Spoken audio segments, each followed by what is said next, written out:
പക്ഷെ എന്താണ് വേറെ ആർക്കും കൊടുക്കാൻ ഇപ്രാവശ്യം ഒന്നും തമാശല്ല. എത്രയോ വലിയ അംഗീകാരങ്ങൾക്ക് എത്രയോ കാലങ്ങളായിട്ടുള്ള മമ്മൂട്ടിയെ പറ്റിയൊക്കെ ഞാനൊക്കെ പറയാനാണെങ്കിൽ ഒരുപാട് പോലെ അതൊരു ഫംഗ്ഷൻ സ്ഥലത്ത് വെച്ചല്ല ഞാൻ പറയാം. എന്നാലും വിശദമായിട്ട് പറയാം.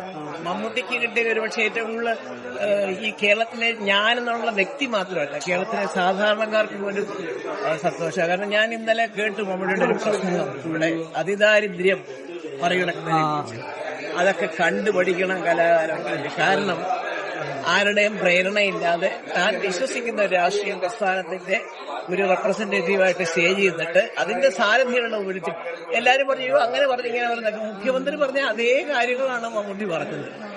നമ്മളെന്നാണ് അദ്ദേഹം ആദ്യം ഒരു അവസാന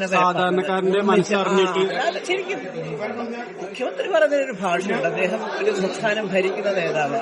പക്ഷേ ഒരു കലാകാരന്റെ മനസ്സിൽ വരുന്ന വാക്കുകൾ സാധാരണക്കാരന്റെ മനസ്സിൽ ഒരു അഗാധമായിട്ട് പതിയും. അതിന് ഏറ്റവും വലിയ ഉദാഹരണമാണ് ആശാവർക്കറുടെ സമര നേതാവ് മിനി വരെ മമ്മൂട്ടിയെ പ്രശംസിച്ചു പറഞ്ഞത്. എനിക്ക് ആ സഹോദരിയുടെ വലിയ ബഹുമാനമുണ്ട്. സത്യം പറയണം മനുഷ്യൻ, അതിന് ഭയക്കരുത്.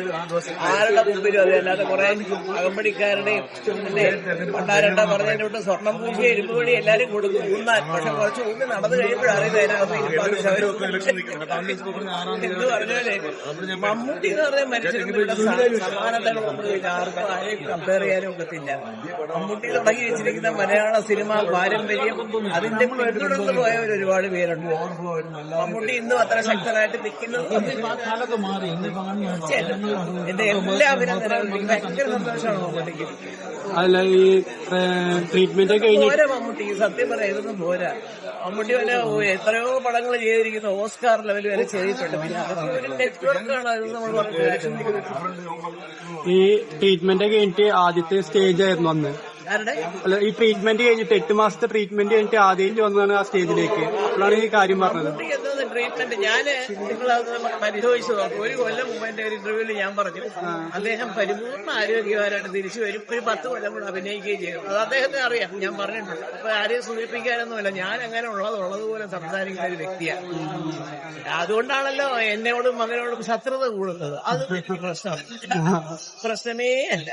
എനിക്ക് ആരുടെയെങ്കിലും പ്രേരണ കൊണ്ട് കൂടെ അഭിപ്രായം മാറ്റാനും ആരെങ്കിലും ഒന്ന് കേൾപ്പിക്കാൻ വേണ്ടിയിട്ട് കുറച്ച് നല്ല ഭംഗിയുള്ള വാക്കുകൾ വെച്ച് അമ്മാനെ ഓടാനൊന്നും എനിക്കറിയത്തില്ല. ട്രോളറും ഗിളറും എനിക്ക് പ്രശ്നമല്ല. കാരണം ഞാൻ അവരെ ആശ്രയിച്ചിട്ട് ഞാൻ ട്രോളിയിട്ട് സോഷ്യൽ മീഡിയയിൽ ട്രോളി കാശ് ഉണ്ടാക്കുന്ന ആളല്ല. ഞാൻ ഈ വയസ്സിലും 71 വയസ്സാവാൻ മുന്നാണ്ട്. അപ്പൊ അധ്വാനിച്ച് ജീവിക്കുന്ന ഒരു അമ്മയാണ്. അപ്പൊ അതുകൊണ്ട് തന്നെ ഞാൻ പറയാണ് ആ കുട്ടി പരിപൂർണ്ണ ആരോഗ്യവാൻ. നിങ്ങൾക്ക് എന്നെ കണ്ടാൽ അറിയാമല്ലോ, സ്മാർട്ടായിരിക്കുന്ന പഴയപോലെ നല്ല ഉത്തമനായിട്ടൊക്കെ ഇതിൽ ഇറങ്ങി വരുന്നതൊക്കെ ഞാൻ യൂട്യൂബില് ഫേസ്ബുക്കിലും ഇൻസ്റ്റാഗ്രാമിലും ഒക്കെ പലരും പോസ്റ്റ് ചെയ്തിരിക്കുന്നത് കണ്ടു. ചേട്ടോ അയ്യോ മമ്മൂട്ടി എന്നൊക്കെ പറഞ്ഞാല് ഒരു ചെറിയ എക്സ്പ്രഷൻ കൊടുക്കണം കാശ്.